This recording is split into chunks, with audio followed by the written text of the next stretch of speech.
గత ప్రభుత్వ హయాంలో జరిగినటువంటి కలియుగ వెంకటేశ్వర స్వామి ప్రీతిపాత్రమైన లడ్డు తయారీలో జంతు మాంసంతో కూడుకున్న నెయ్యిని వినియోగించడం ఘోరాతి ఘోరం, మహా అపచారం. ఈ అపచారాన్ని నివృత్తి చేయడానికి ఈరోజు టీటీడీ యాజమాన్యం శాంతి యాగం నిర్వహించడం, ముఖ్యంగా బూందీ పోటు, లడ్డు తయారీ, అలాగే ప్రసాదాల పోటుల్ని సంప్రోక్షణ చేయడం, తర్వాత ఈరోజు మేము స్థానికులుగా ఇక్కడ పుట్టి పెరిగిన వ్యక్తులుగా తిరుమలకు విచ్చేసి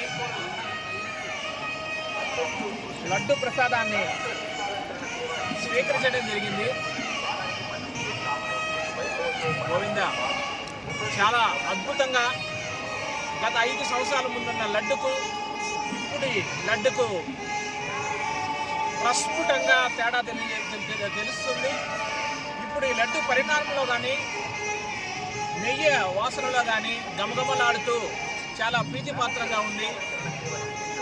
అలాగే ఈ తిరుమల తిరుపతి ప్రక్షాళనకు కంకణం కట్టుకున్న చంద్రబాబు నాయుడు గారికి తిరుపతి వాసిగా, దేవదేవుని భక్తులుగా కోరుకునేది ఏమిటంటే, ఈ దేవస్థానంతో పాటు రాష్ట్రంలో ఉన్న ప్రతి ఒక్క దేవాలయంలోని జరిగినటువంటి గత ప్రభుత్వ హయాంలో జరిగినటువంటి అరాచకాలు, అకృత్యాలకు కూడా ప్రత్యేక శ్రద్ధ తీసుకొని వాటిపైన కూడా రాష్ట్ర వ్యాప్తంగా ఒక సిట్టు ఈఓ శ్యామలరావు గారికి, జేఈఓ చౌదరి గారికి, అలాగే మా గౌరవ ముఖ్యమంత్రి చంద్రబాబు నాయుడు గారికి ప్రత్యేక అభినందనలు తెలియజేసుకుంటున్నాం.